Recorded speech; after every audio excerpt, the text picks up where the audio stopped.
Hello there, and welcome to Adonai in Art, where we look at temporary art and put it under the lens of the eternal artist. I'm your host, Noel Davison, and once again, I am so thankful that you are here with me today. And now I get to bring along another friend, someone more experienced in content creating than myself. He's actually done a great job making videos that are able to tackle how God connects to different media, such as worship and video games. That was one that I remember, well, you were in our dorm lobby at the time. You were making that video and asked me about bad video games. So, ladies and gentlemen, anyone who may be listening, this is my friend Joel. Joel, how are you doing? I'm doing pretty good, Noel. I'm doing pretty good. Awesome. Well, it is good to have you here. And so, in talking about your content, could you go ahead and explain a little bit of what you've been doing with your YouTube channel? Yeah, so I don't do great on making content all the time, but I do try to make my videos. I want to make it something that looks at the world from a Christian perspective. But also I want it to be good, because yeah, there's a lot of Christian videos on YouTube. There's not a lot of Christian videos on YouTube that I want to watch, Yeah. Like apologetics videos, are good when I'm looking for information on a specific topic. But, when I want to watch something fun, I don't really, pick out the Christian videos. Sure. What I mostly pick out, are the fun video game videos, like reviews and retrospectives and that kind of thing. And so what I decided to do when I started making videos is, well, why don't I combine the two, Because I had making like one or two videos before that was just a simple gospel presentation. But I'm like, I think that was a decent video, but it doesn't really be interesting. I want it to be entertainment while also, point to something true. And so the first video I ever did for the channel was God's big lock problem, And oh, yes, I know this.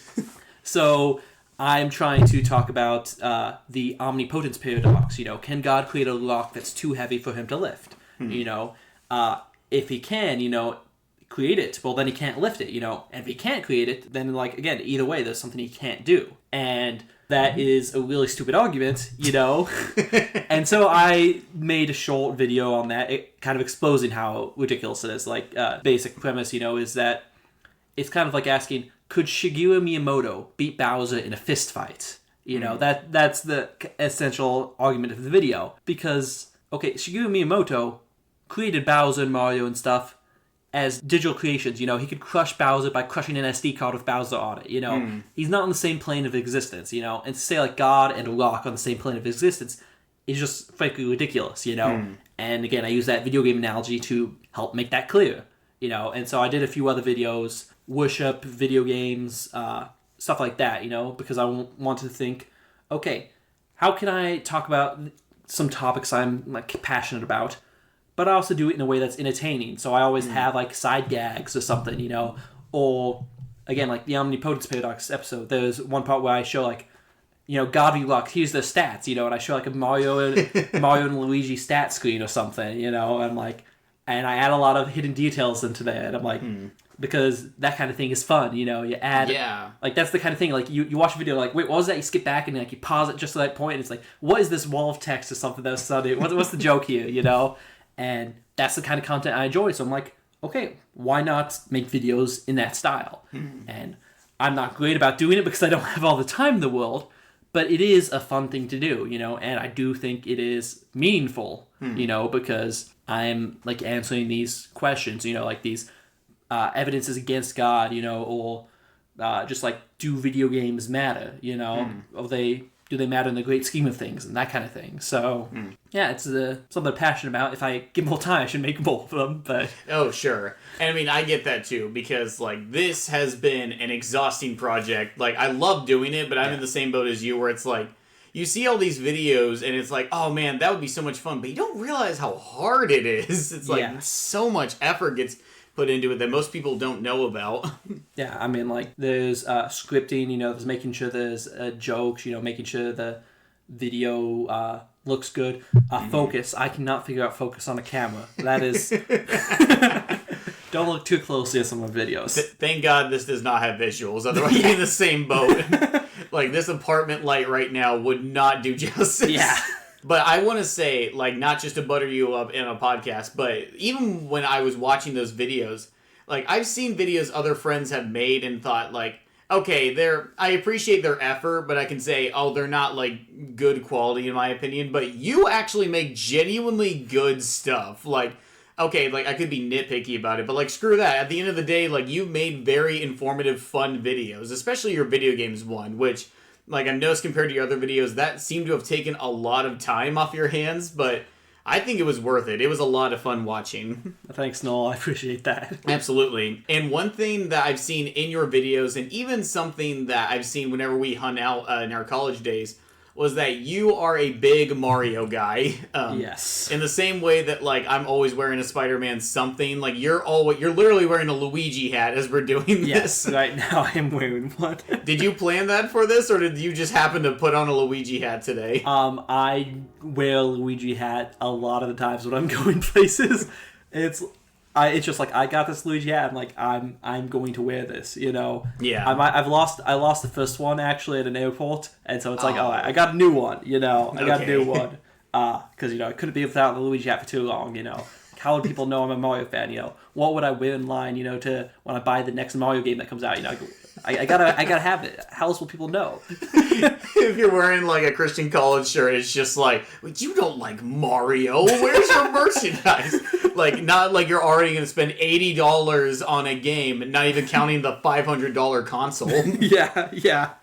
But at the same time, no. Like, I've always thought that was really cool because I mean, Mario is not like one of my favorite things in the world, but it's so much fun. I think like you're crazy if you call yourself a fan of video games and you haven't at least considered Mario, because he's famous for a good reason. The games are so much fun. I don't know if I told you, Mario Galaxy is one of my top 5 favorite games ever. Yeah. Music, just playing it, like, that is an absolute blast. For the funsies side, what would you, if you could rank, like, your maybe top 3 favorite games, what are those games and why? Okay. Well, top game has to be Super Mario 64 DS for nostalgia purposes. Classic. Did you play Yoshi, Wario? Who were you at? Luigi, obviously. You Okay, know, I touche. got the Luigi hat. So again, this is probably primarily for nostalgia purposes because I was too young, you know, to play the original Mario 64. But like just the right age that I got a DS when I was young, and I got Super Mario 64 DS for it. And yeah, Super Mario 64, you know, people say it's the greatest game of all time, you know. And I got 64 DS, which has 30 extra stars, you know, updated modern Mario models and stuff. And it's like, obviously, it's the better version. No, I agree. You'll get hate comments for that. Thank you. Yeah, Luigi is obviously the best character in that game. Like his backflip, you could just like fly wherever you want in the world. But again, like this open world you can run around in, you know, and explore all these different paintings, and you can keep playing and playing. Like, I probably 100% of that game multiple times. I played it so much. If I went back to it now, I don't know how much it would hold up, you know. Like, I'm used to playing on bigger screens, you know, than DS or 2DS or something, you know. So I don't know how I'd appreciate, but like for nostalgia, that's definitely like the top one. Other top video games, like honestly, I think I might need to say like Bowser's Fury is pretty high up there. Like, I enjoyed Super Mario Odyssey, but I don't know. Super Mario Odyssey, like, I played through it and then I put it down, and it was a while before I picked it back up. That was also because, like, in my first time trying to be a YouTuber, I was trying to record my Mario Odyssey playthrough. Oh, okay. And then the footage corrupted partway through, and it was like, ugh. And like I'm just like, you know, and then I eventually decided, I should come back to play this, you know, and actually play it. No, Bowser's Fury though is really amazing because I enjoyed Mario 3D World. You know, I didn't want to say it was the best game of all time, you know, but it was fun. It's a Mario game, you know, they can't not be fun. But Bowser's Fury, you know, it takes that and it like expands upon it. You know, it's got this kind of open world. You go back and forth, and it's like, oh, now so there's another cat shine or whatever to get here, and like it's a lot more thematic than 3D World was. You know, like everything is a cat. You know, the clouds are cats, the trees are cats, the cats are cats. It's amazing. So many cats. Yeah. And then probably in the top 3, like I want to say another Mario game, but I probably have to say like Minecraft is up there in my favorite games just because I spend too much time on it, you know.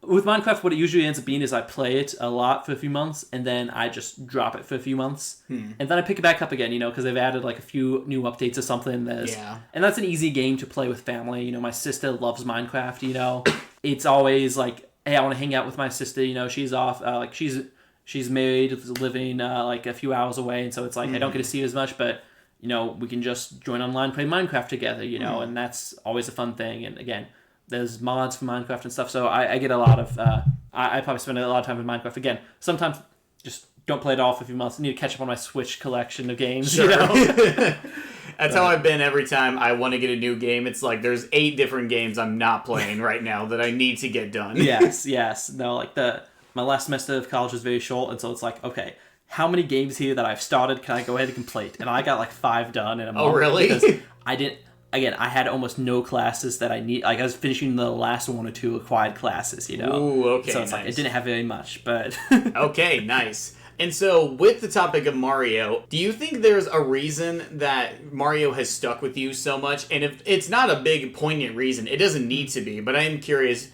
have you thought about why you think Mario, of all things, has stuck with you so much, to where you're wearing a Luigi hat and proudly pick up, like, Mario Sunshine posters on your wall, which I love? Yeah, so... I would say the reason, it's kind of the reason I was trying to say in my video games video I did on my channel. I just don't think I had quite the words for it, because I've been trying to do a bit more reading on art and aesthetics, and one of the things is that Nintendo makes Mario fun. That is the number one primary purpose, Like, I thinking a bit about, like, the story of Mario. There's not much story to Mario. It's like, oh, you must save the princess from the evil dragon, basic. That's a basic Knight fairy tale story, Oh, but he's a plumber, Like, you gotta add a bit flair to that.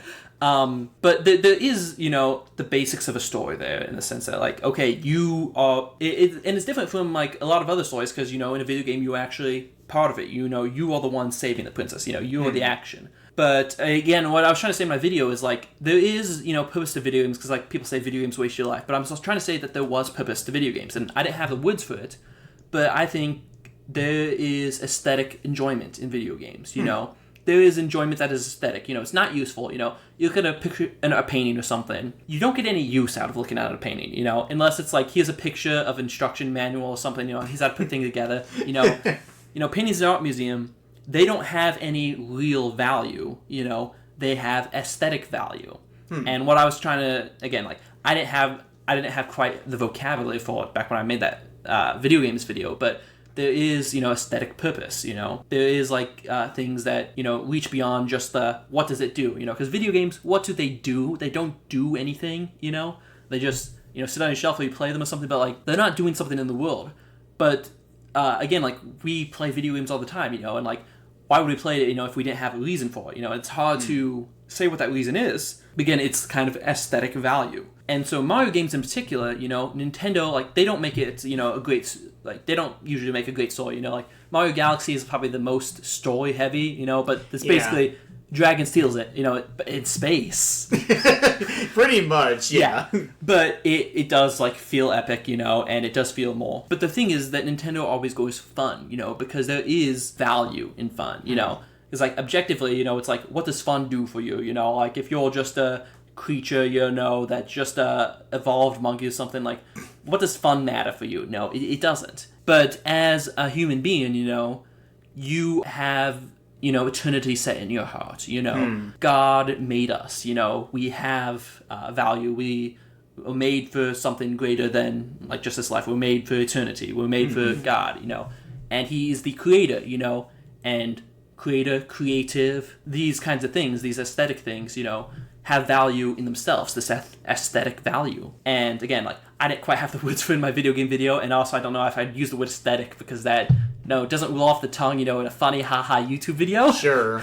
I keep, like, looping back on myself, but the fun of Mario games is also enjoyment, things that are, we appreciate the aesthetics, you appreciate a painting, you enjoy it, you have fun for it. And Mario games, they stick around so much because they are made primarily to be fun, that's why he's, like, the video game mascot, because that's kind of what he stands for. He stands for fun. They make him they try to make him bouncy, they make the gameplay fun first, and then they work on level design, Right. That's what you hear on, like, videos with developers, In something like Legend of Zelda, they have a bit of a different focus, it's about, retelling the legend, because it's like, it's a reincarnation of Link and Zelda, the story isn't always the primary purpose there either, but it's, what can we do to make this feel epic, and legendary, because that's what the purpose is.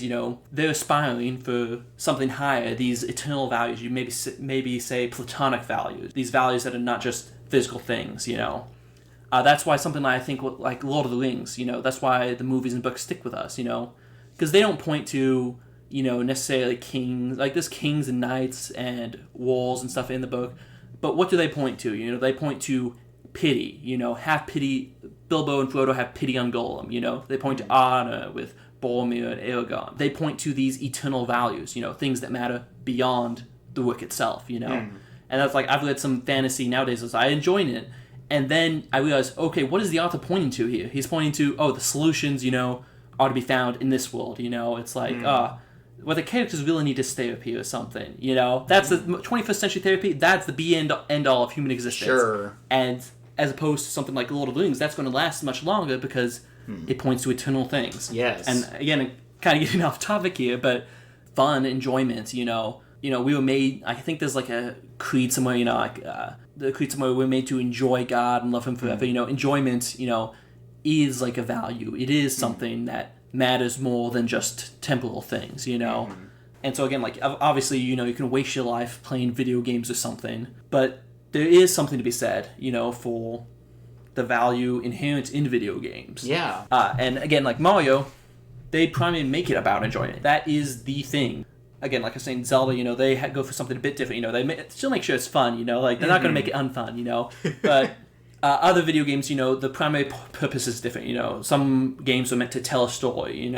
Some, are to be played online. It's to be a competition or something. But Mario, I think that always sticks with us because that is made to be enjoyable. It's like it's almost the primary one. You can have other things in video games. Video games is like the most mixed art media of them all. I'm reading some books about the arts and stuff. There's like visual media, stuff that you look at, and there's audio media and movies kind of combined too. Then video games add even more into that because they're interactive, Yeah. They engage you even more, And so this is the like perfect mixed media. And so you can't, just put aside video games as like the complete waste of time. You can waste time on video games, so you're also going to waste time reading trash books, Like, you can waste your times on a lot of things. But if we want to say that movies and TV shows can be art, and books and music, well, then video games that combine a lot of that together, we also have to say that they can be art, Part of the problem may be that, video games are too transitory or something, they don't last because there's always a new generation of console hardware and it's harder to play old games or something. Sure. And so, like, the technology, maybe hasn't quite enough to cement video games as art, and it's relatively new, Sure, like, yeah. Pong was like 70s or 80s, that was not too long ago. Movies have been around for over a century already, or maybe just about a century or something. So. Paintings have been around for centuries upon centuries. Yeah, they've had a lot more time to position themselves as art, Yeah. And, as people who played video games when they were younger grow older, there's probably going to be more people who recognize it as art, And now, of course, there's also the other side, there's going to be people going to say every video game is art, and not every video game is art, Yeah. Some video games, we already know what video games of the past kind of were good and bad, because, Pac-Man, that was good, and there's a few classic arcade games, but you're not going to play any games on the Atari 2600, from the Atari 2600, Right. There's the Wii was full of shovelware, but there's Mario Galaxy on there too, and that's the same kind of thing with like symphonies and stuff, Plenty of people besides Mozart, and Beethoven wrote symphonies, I'm sure, but we only have the classic ones that stood the test of time, and so I'm sure that's going to happen, with video games. Like it'd be easy to see them as an art form, once we have classic games that have been around for more than a generation or two. Yeah, and one thing I think that's cool about that is that Mario in and of itself is a catalyst for that. Like, every video game franchise goes through this. The Sonic fans know this more than anyone, but Mario has had his fair share of bad games just as much as he's had classics. And I haven't played every single Mario game, but I think... Hotel Mario teaches typing. Hey, that was my childhood. No, I'm just kidding. Although, ironically, that was the first time Reggie Fils-Aimé voiced Mario, was in Mario Teaches Typing. I did not know that. But, well, I obviously knew that now, but I didn't know it for years until I saw it on a video. But getting back on track, but I think there's something really cool about what you said. Like, video games almost is like a peanut butter chocolate combination of playing, because me and my friend recently actually talked about the show Bluey and how that is an art piece that shows the value and power of simple joy like playtime, like interacting with children. And so that can be the peanut butter, and then paintings and art, things that are visually gorgeous and striking and get at you, that is like the painting side. And then video games are the ones that let you play through art pieces. And I think absolutely, in talking about the creativity, and even just as we are made in the Imago Dei, how the creator made us to create, like, Mario has stood the test of time because it is so creative. Like, I mean, could you imagine, like, centuries ago telling people that, like, you're going to be doing this thing involving, like, Italian stereotypical plumber with his green brother fighting a turtle dragon to get a princess in a kingdom full of mushroom people and various random things like turtles that throw hammers. Like, it's so weird and different, and that's why Mario, I think, sticks in our heads. It's like, it makes those iconic pieces that, like, show how creative humans are. Yeah. One thing that made me think of is, like, again, Mario doesn't have too much story, besides save the princess from the dragon, know, but it does have, that theme and stuff, like, themes of Mario do, like, shine through even through those simple things, because you always know Mario is willing to do the right thing, like, again, like, he doesn't have much character, he only talks it, Italian gibberish, and some, like, Mario and Luigi games or something, I gotta practice that, get it better. Again, like, Mario does not hesitate to do the right thing, he is, like, this classic hero, and that theme, helps, you go through the game, like, Mario, like, as soon as, New Super Mario Bros. U, not a very good game, but it throws Mario away, and as soon as Mario lands, he just starts running back to Peach's castle, like, he doesn't hesitate to do the right thing, in Mario spin-offs, there's Mario plus Rabbids Sparks of Hope. Yes. That was a fun game, not the greatest in the world, but it was fun, but, like, oh no, there's this evil being in the universe. Well, Mario doesn't hesitate, to, all right, let's grab his energy guns, and get shooting, So anyway, he started a blast. Yeah.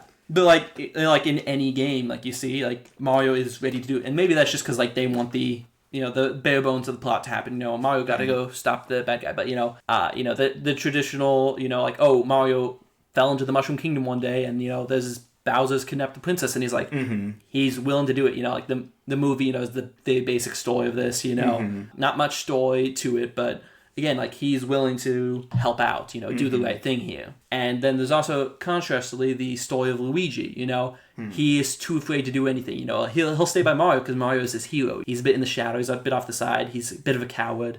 Luigi's Mansion stories are great, though, because it's this kind of, he has this fear, he's a scaredy cat.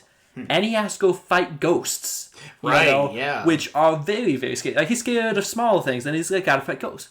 But he does, brave up to face it. There is, again, these eternal virtues, bravery, is not necessarily not being afraid, but being afraid and fighting through it. And so, there may not be too much character, too much story in Luigi's Mansion besides, oh, go save Mario from the ghost. But there is this virtue on display in Luigi of he will be brave for his brother's sake, he will do what needs to be done, even if he's scared. You see that, again, in a lot of Mario games. Mario has the, integrity to always do what's right. Luigi has that bravery that's necessary.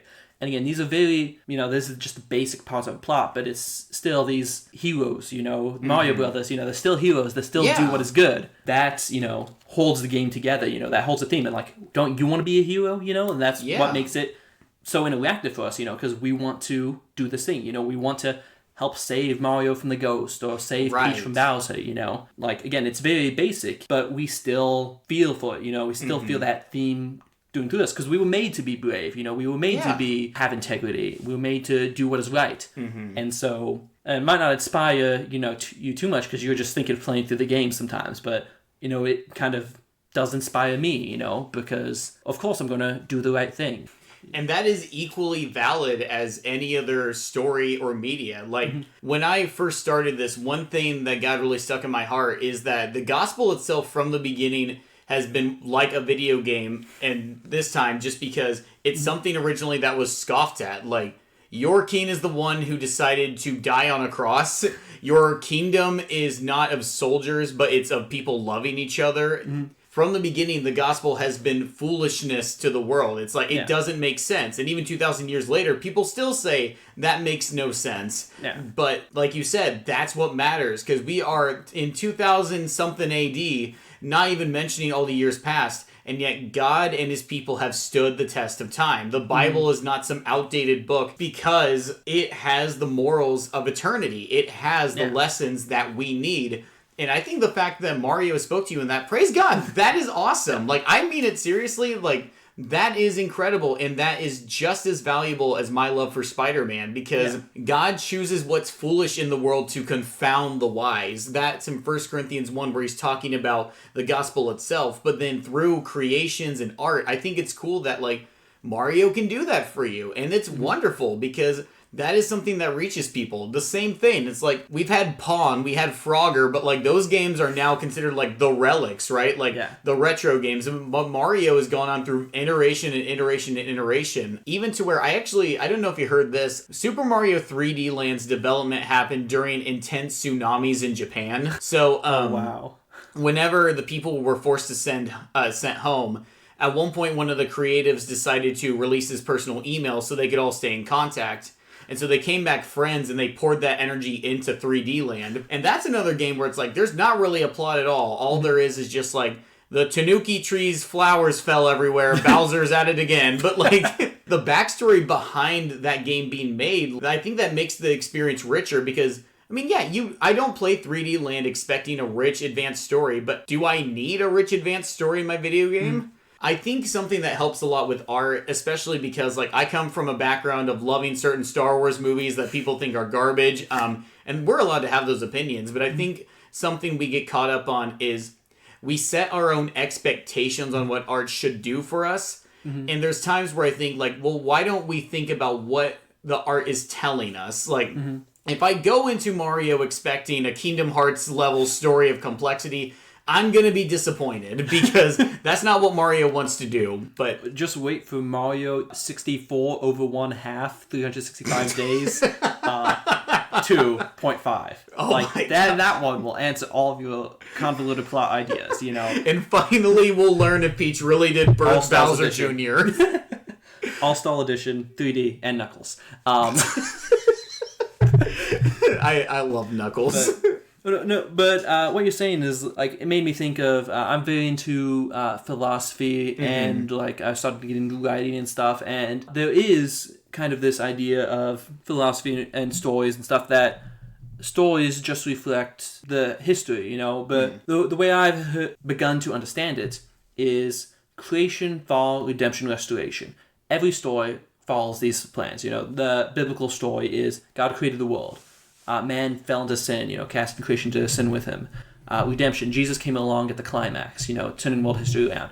And the resolution, you know, the restoration, that's going to come out at the very end. And all stories can basically follow this path. Like, you always start with a hero, you know, you start with there's the setting, you know, the creation, and there's this hero. And what does the hero have? He has a problem, you know, something's gone wrong. Just has the fall, something went wrong with the world, you know, something went wrong with all of creation. What can we say, you know, Tanjiro, you know, from Demon Slayer, you know, his family got killed and his sister got turned into a vampire. That's his problem. But then, what's the redemption? What's the way that you can turn this around? You know, God sent Jesus, you know, to deal with sin. I forget what's the name of the Hashira who he meets right there? In the train arc? No, in the... in the first one where he's like, hey, go to this guy and get trained. From first episode, that's Gyu. Yeah, Gyu.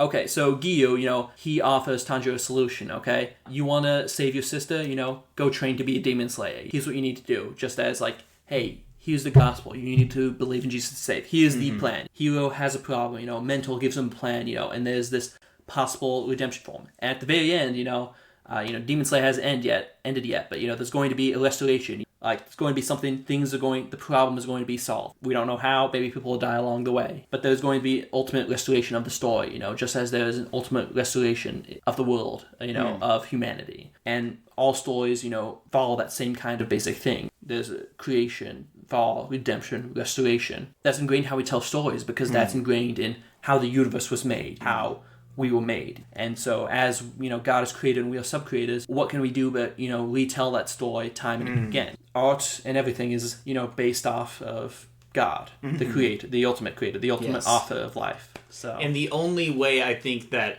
art really stands the test of time is when it has, intentionally or not, it has a quality of eternity inside of it.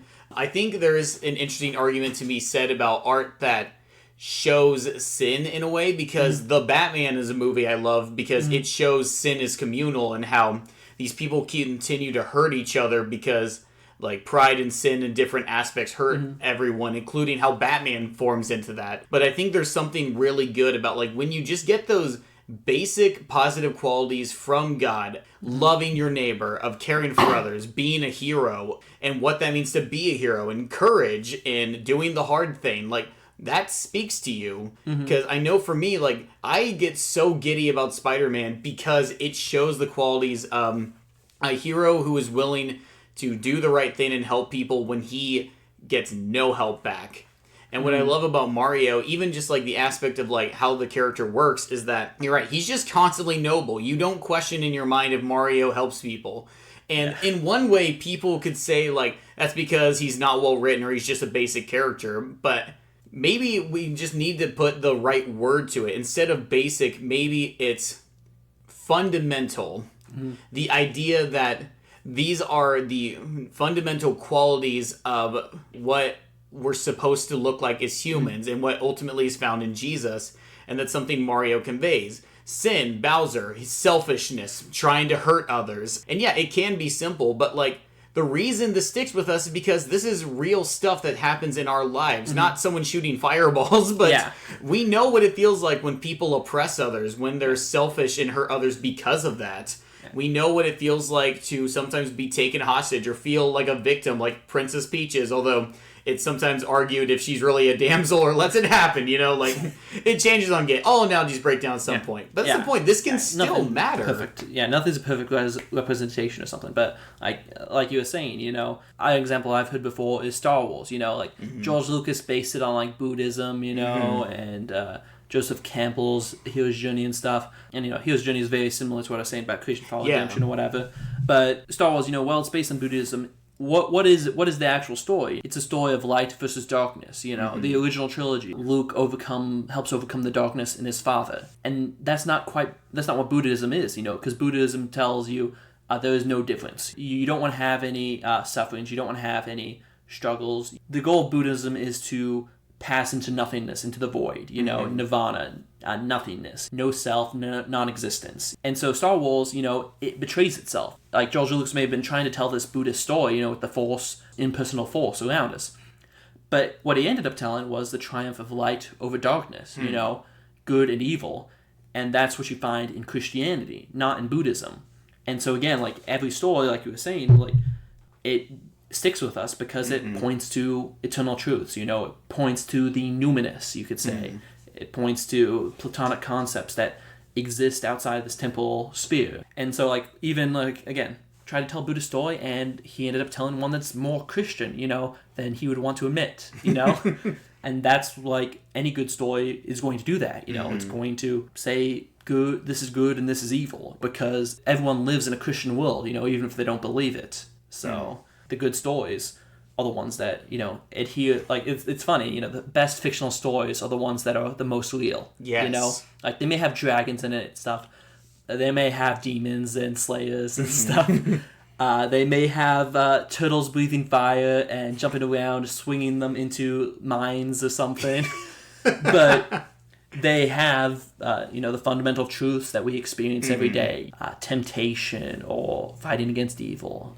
All these kinds of things. Because, again, they live in a Christian world, whether they like it or not. All good things are made by God. They're all gifts from God. So I think the power that comes from being able to see that in all things, like, I think one thing that gets stuck with this is that this sometimes can fall into the big fancy word of Unitarianism. The idea that, like, taking the extreme of God is in everything, ergo everything is God kind of idea. Which I don't think is true because we know sin exists in the world. There are things that are not of God. But there is an argument to be made that, like, when we see something good, intentional or not, God can use that for his... Yeah. Like, our stories, for those who love him, all things work for the good of those who love him, including our heartbreaks, including a little green dinosaur you ride around on. It's like, because these are fun symbols we connect to. And I think, like, that's another thing we get caught up in is, I think God wants us to have fun. He wants us to enjoy life. We have a bigger mission. Yes, we need to go and make disciples. We need to tell more people about Jesus because heaven and hell are in the balance. But in the same, God was not all stoicness, all depression all the time. He had meals with tax collectors. He enjoyed time with his disciples. He had meals with people. Yeah. And in the same way, like, God didn't create the earth so that way he could be like, well, life sucks, and so I want to make something nice. No, he made it because he wanted humans. He made you and me, Joel, because he wants us. And I think that's something that's amazing about, like, video games, including Mario, is like, I know there is such a beautiful, wholesome fun that comes from playing Mario games with friends. Like, I literally got to experience that with my family playing Mario Kart World today. Yeah, like, were we talking about Jesus the whole time? No. Were we thinking about theology? No. But, like, I think that was still a gift from God because it was just simple, pure fun that happens. And I'd say that even happens in Mario Party, even when I'm getting frustrated as mess because this jerk just stole my star. It's like, at the end of the day, we're all having a blast because, I mean, we can take the extreme of video games, but you get my point that, like, there is such a pure joy and fun that can also be God ordained. All of this can be God ordained if we're willing to see it that way. Joy is a fruit of the Spirit, you know? And an enjoyment. And like you were saying, comparing it to nature, you know, God made nature beautiful. He could have made it, you know, just functional for us, and that would have been fine. But he made it beautiful as well. And so there is a reason for the aesthetic. You know, there is a reason for the beautiful and the good and the true. And you can find those things in the arts, you know, paintings and music and movies and video games. You can find truth in all of those and beauty. You know, sometimes, again, it can seem like video games are a waste of time, and I maybe should spend less time playing video games sometimes. I should. It can be an idol, sure. Yeah, but there is beauty for a reason, you know. God created the tabernacle, you know, with plenty of beautiful dyes and perfumes and jewels. There is a place for beauty, and there's a place for appreciating aesthetics in God's world. Yeah, we just need to recognize that because we live in his world.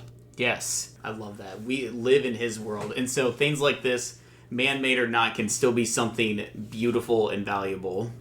So to kind of wrap this all up, Joel, I always love to ask my guests to pray over these things. So could you pray for us to maybe take some time seeing our hobbies and our simple pleasures as something God-blessed, something that can be useful for him?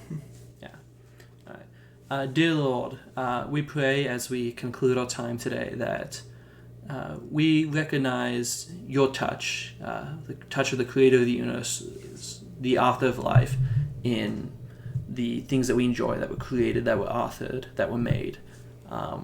These sub-creations, you know, that mimic the beauty and joy and eternal things found in your world and your universe that you've put in our hearts. And as we reflect on those things, as we enjoy our time, you know, our free time playing video games, that we recognize, you know, what is this? We recognize what it's about, you know. We recognize that it's reflections of you, and that the joy we find in our lives is a reflection of the joy that we also find in you, and help us to appreciate that more and more as we grow wiser in you, in the Holy Spirit, as we grow as Christians and we grow as people. And so we thank you for our time here today. In your name I pray. Amen. Amen. And as I conclude this episode, I want to let you, the audience member, know that in all of this fun, above everything God made, he was happiest when he made you. So as we finish up today, I want to thank you so much for listening. Joel, thank you for being here. This has been an absolute blast. And as we jump on top of the flagpole, hopefully landing at the tippity top to get our golden flag on it, I want to ask the audience if you could just, whatever you think this episode deemed fit, if you could leave it a positive rating, that'd be greatly appreciated. But until then, as we send off our brother Joel to go off to do his amazing things, may the God of peace himself sanctify you completely, and may your whole spirit, soul, and body be kept blameless at the coming of our Lord Jesus Christ. Grace be with you all.